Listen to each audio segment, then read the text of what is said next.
Hi, I hope you're having a good spring break. Have you done anything fun or different?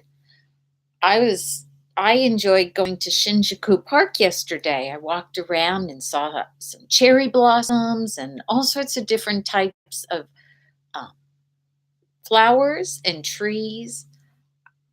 I was really amazed as I looked at some of the trees, and not just, well, a lot of the trees don't have leaves on them, but as you look at the bark, the trunk of the tree, every tree is very different. Some trees had like speckles on them of different colors, some had like stripes, some had stripes going horizontally, some had them vertically. It was really amazing to see all the wonderful things God has created and given us to enjoy. Looks like my puppy dog's falling. I think I'll pull him over. Um, I don't know if any of you have taken up the challenge that during the spring break, maybe you're writing your own book, like the Brown Bear, What Do You See? Um, when we get back from spring break, maybe you can bring a book in and share it with me. But tonight's book I have for you is Library Lion. And there's some words in this book that are not words we use real often. And so I wanted to start by just sharing a few of the words. For one thing, when the lion goes into the library, here you can see he's rubbing up against, they call it the card catalog. Now, our library at CAJ used to have a card catalog, but now we have computers. And when you want to look up a book, you type in the title of the book or you type in a topic or an author, and you can find a book on the computer.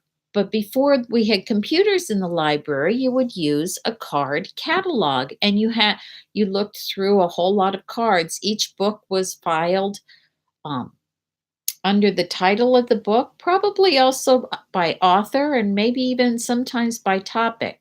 So that's one of the words, a card catalog. That's how we used to find books. Another word that is used is stacks. And that's just what they talk about where the books are kept, are called stacks sometimes. So I'm going to share Library Lion by Michelle Knudsen. I wonder what it would be like to have a lion come into our library. I wonder what our librarians would think. I know we have truthful, so maybe they wouldn't be too shocked if another lion came to join. One day, a lion came to the library. He walked right past the circulation desk and up into the stacks.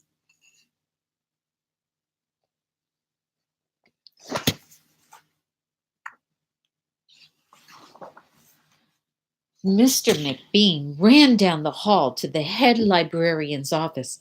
"Miss Merriweather," he called. "No running," said Miss Merriweather without looking up. "But there's a lion said Mr. Bean, "in the library." "Is he breaking any rules?" asked Miss Merriweather. She was very particular about rule breaking.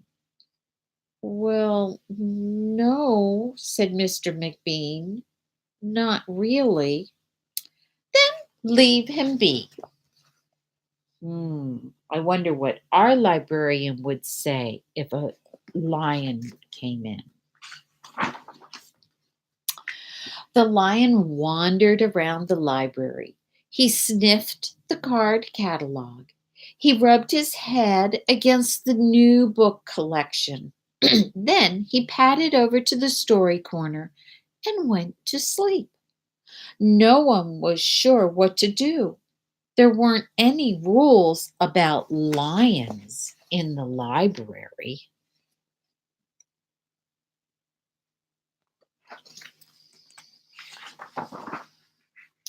Soon it was time for story hour.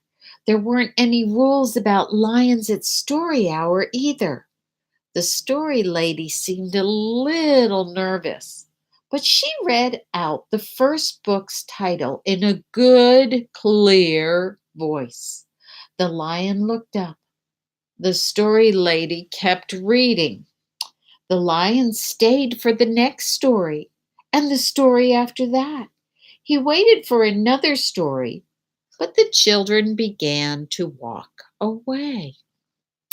Story hour is over, a little girl told him. It's time to go. The lion looked at the children. He looked at the story lady. He looked at the closed books. Then he roared a very loud roar. Miss Merriweather came striding out of her office. Who is making that noise? She demanded. It's the lion, said Mr. McBee. Miss Merriweather marched over to the lion. If you cannot be quiet, you will have to leave, she said in a stern voice. Those are the rules. The lion kept roaring. He sounded sad. The little girl tugged on Miss Merriweather's dress. If he promises to be quiet, can he come back for story hour tomorrow? She asked. The lion stopped roaring. He looked at Miss Merriweather. Miss Merriweather looked back. Then she said, yes, a nice, quiet lion would certainly be allowed to come back for story hour tomorrow. Hooray! Said the children. The next day, the lion came back.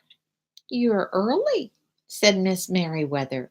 Story hour is not until 3 o'clock. The lion did not budge. Very well, said Miss Merriweather. You might as well make yourself useful. She sent him off to dust the encyclopedias until it was time for story hour. Now that's interesting. I wonder, do you know what an encyclopedia is? Today, everybody just looks up things on Google or Wikipedia, but we used to have books from A to Z called an encyclopedia that we would look up things. The next day, the lion came early again. This time, Miss Merriweather asked him to lick all the envelopes for the overdue notices.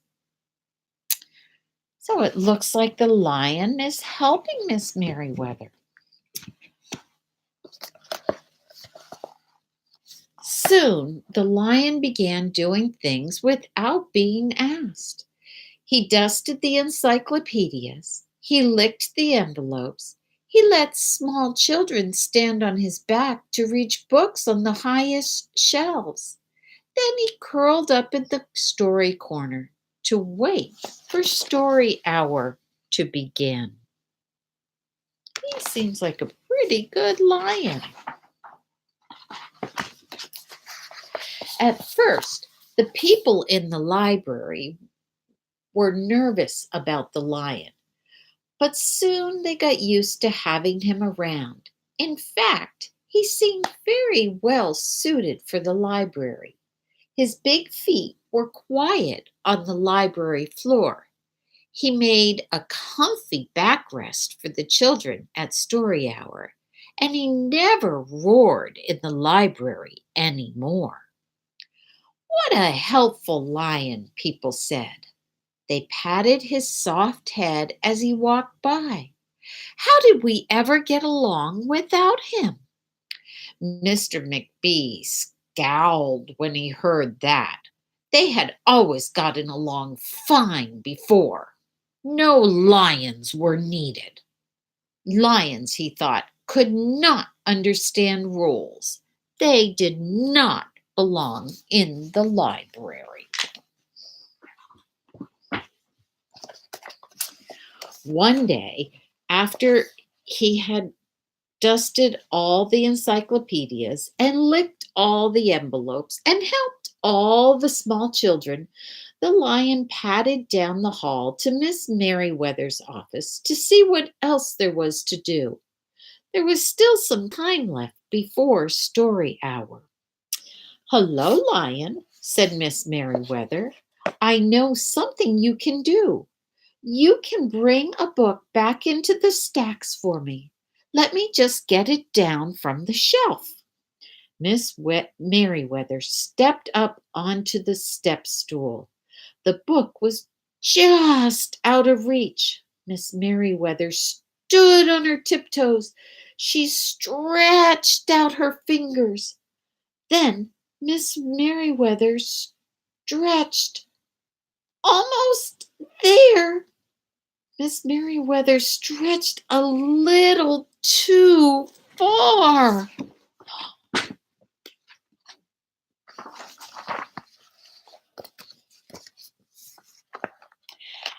"Ouch!" said Miss Merriweather softly. She did not get up. "Mr. McBee," she called after a minute. "Mr. McBee." But Mr. McBee was at the circulation desk. He could not hear her. "Lion," said Miss Merriweather, "please go and get Mr. McBee." The lion ran down the hall. "No running," Miss Merriweather called after him.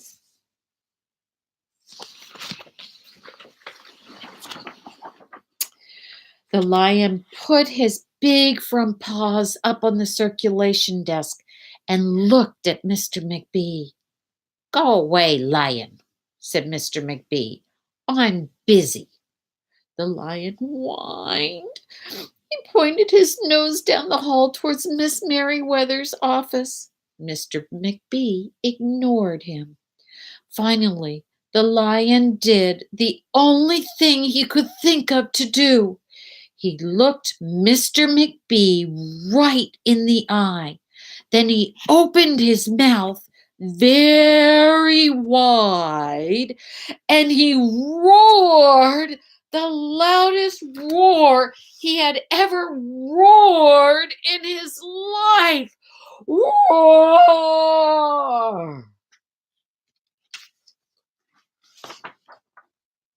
Mr. McBee gasped.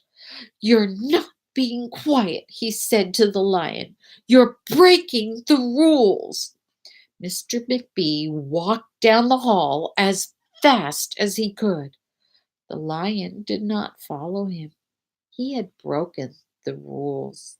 He knew what that meant. He hung his head and walked toward the doors. Mr. McBee did not notice. "Miss Merriweather," he called as he walked. "Miss Merriweather, the lion broke the rules. The lion broke the rules." He burst into Miss Merriweather's office. She was not in her chair. "Miss Merriweather?" he asked. "Sometimes," said Miss Merriweather from the floor behind her desk, "there's a good reason to break the rules, even in the library. Now please go call a doctor. I think I've broken my arm." Mr. McBee ran to call a doctor. "No running," Miss Merriweather called after him.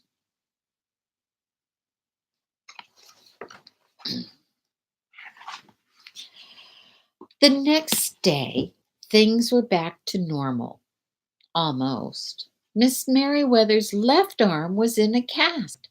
The doctor had told her not to work too hard. I'll have my lion to help me, Miss Merriweather thought. But the lion did not come to the library in the morning. At 3 o'clock, Miss Merriweather walked over to the story corner. The story lady was just beginning a story for the children. The lion was not there either. I know someone's just joined us in the reading.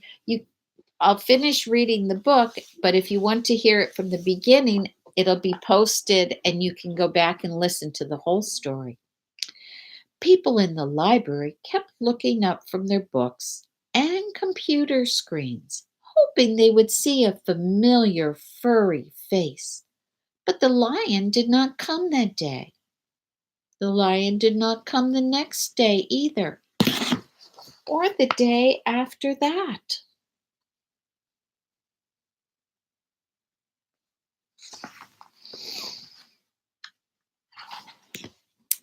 One evening, Mr. McBee stopped by Miss Merriweather's office on his way out. "Can I do anything for you before I go, Miss Merriweather?" he asked. "No, thank you," said Miss Merriweather. She was looking out the window.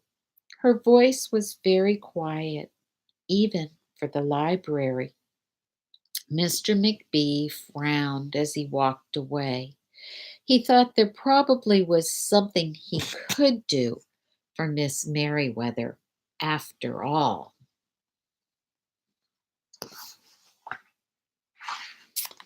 Mr. McBee left the library, but he did not go home. He walked around the neighborhood. He looked under cars. He looked behind bushes. He looked in backyards and trash cans and tree houses. I wonder what he's looking for.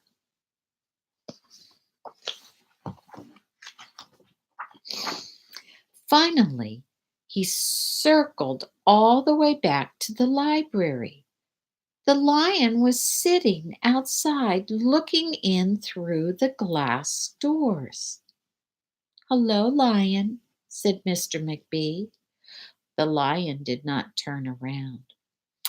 "I thought you might like to know," said Mr. McBee, "that there's a new rule at the library. No roaring aloud unless you have a very good reason. Say, if you're trying to help a friend who's been hurt, for example." The lion's ears twitched. He turned around, but Mr. McBee was already walking away.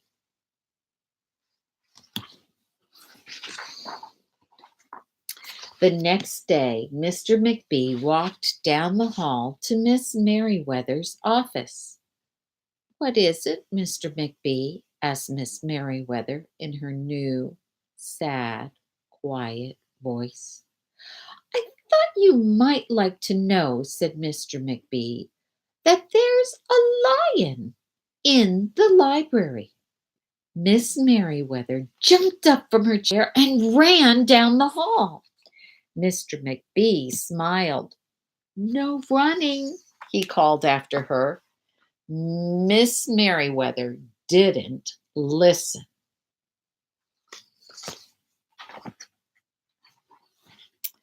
Sometimes there's a good reason to break the rules, even in the library.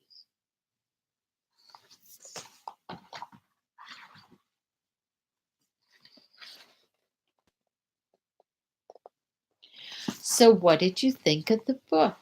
Do you think that there's ever a good reason to break a rule? What are some rules that maybe we never should break? Or are there any rules that we should say, "Oh, you can never break that rule"? Sometimes there is a good reason. I hope you enjoyed Library Lion. I know somebody else just joined, but I'll be ending the live stream and and then you'll be able to watch it just by clicking on the link again. You can watch it, listen to the story from the beginning, Library Lion. I hope you enjoyed it. I hope you're enjoying your spring break. And maybe another day during the break, I'll be able to read another book. I hope you're reading lots of books. I've been reading some books myself. Have a good evening and see you next week.